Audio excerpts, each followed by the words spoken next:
அன்பு நண்பர்களுக்கு இனிய வணக்கம். எங்கள் காலத்துலலாம் ஒவ்வொரு குடும்பமும் பெரிய குடும்பமாக இருந்தது. அதில் ஆண் குழந்தைகள் நிறைய இருந்தது, பெண் குழந்தைகள் நிறைய இருந்தது. அதனால் அந்த பெற்றவர் தகப்பனார் என்ன பண்ணுவார்னா, இந்த குழந்தைகள் நமக்கு பிறகு கஷ்டப்படக்கூடாது. ஒரு பையன் நல்லா புத்திசாலியாக இருப்பான், ஒரு பையன் கொஞ்சம் மந்தமாக இருப்பான். ஸோ ஒவ்வொருத்தரும் எப்படி இருக்காங்களோ நம்ம காலத்துக்கு பிறகு ஏன் கஷ்டப்படக்கூடாது அப்படிங்கிற எண்ணத்தில் நிறைய சொத்துக்களை சேர்த்து வாரிசுகளுக்கு எழுதி வைப்பாங்க. இது எங்களுடைய காலத்தில் இருந்தது.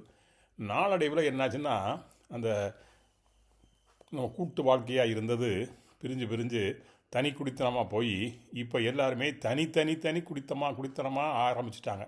ஸோ ஒவ்வொருத்தரும் ஒவ்வொரு இடத்துல இருக்காங்க. நம்ம அப்பா நமக்கு பண்ண மாதிரி நாம் நம்ம குழந்தைகளுக்கு பண்ணணும் அப்படின்னு நினைக்கிறது இயல்பு. ஆனால் நாம் வேலைக்கு போகிற காலத்தில் நம்ம தகப்பனார் எவ்வளவு வருமானம் வந்ததோ தகப்பனாருக்கு அதை விட குறைவான வருமானம் தான் நமக்கு வந்துச்சு. அதனால் அவங்க நமக்கு சேர்த்து வைக்க வேண்டிய ஒரு கட்டாயம் இருந்தது. அவர்களுக்கும் ஒரு ஆசை இருந்தது, குழந்தைகளுக்கும் அந்த பணம் நமக்கு வர வேண்டும் என்ற ஒரு ஆசை இருந்தது, சொத்தில் பங்கு வர வேண்டும் என்ற ஒரு ஆசை இருந்தது. ஆனால் காலப்போக்கில் கால மாற்றத்தில் என்னாச்சுன்னா, நம்மை விட நம்ம குழந்தைகள் அதிகம் படித்திருக்கின்றார்கள், நல்ல வேலை பார்க்கின்றார்கள், வெளிநாடுகளில் இருக்கின்றார்கள், நன்றாக சம்பாதிக்கின்றார்கள். நாம் சம்பாதித்தை விட பல மடங்கு அவர்கள் அதிகமாக சம்பாதிக்கின்றார்கள். அவர்கள் நம்முடைய கையை எதிர்பார்த்து அவர்கள் தங்களுடைய வாழ்க்கையை நடத்தவில்லை.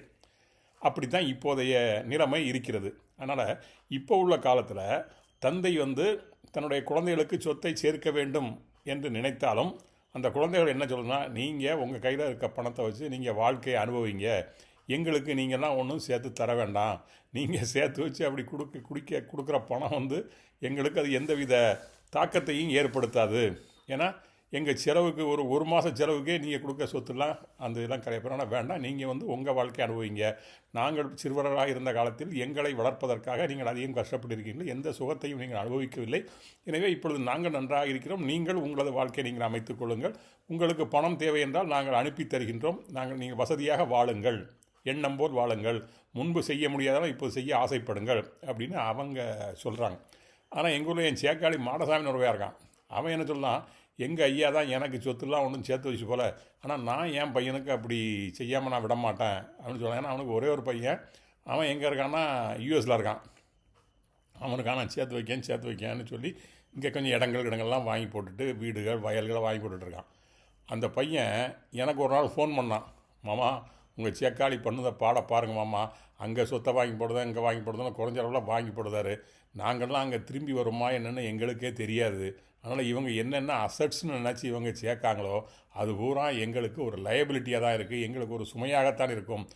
அந்த எங்கள் தகப்பனார் காலத்திற்கு பிறகு, எங்கள் பெற்றோர்கள் காலத்திற்கு பிறகு அந்த சொத்தை நாங்கள் விற்று பணமாக்க வேண்டுமென்றால் எங்களுக்கு ஏகப்பட்ட கஷ்டங்கள் இருக்கின்றன. நாங்கள் அங்கே வர வேண்டும், அங்கே வாரிசு சான்றிதழிலிருந்து எல்லாம் திரட்ட வேண்டும், அங்கங்கே அரசாங்க அலுவலகங்களுக்கு சென்று மண்டியிட்டு என்னென்னலாம் செய்ய வேண்டுமோ அதையெல்லாம் செய்து முடித்தான் பண்ண வேண்டும்.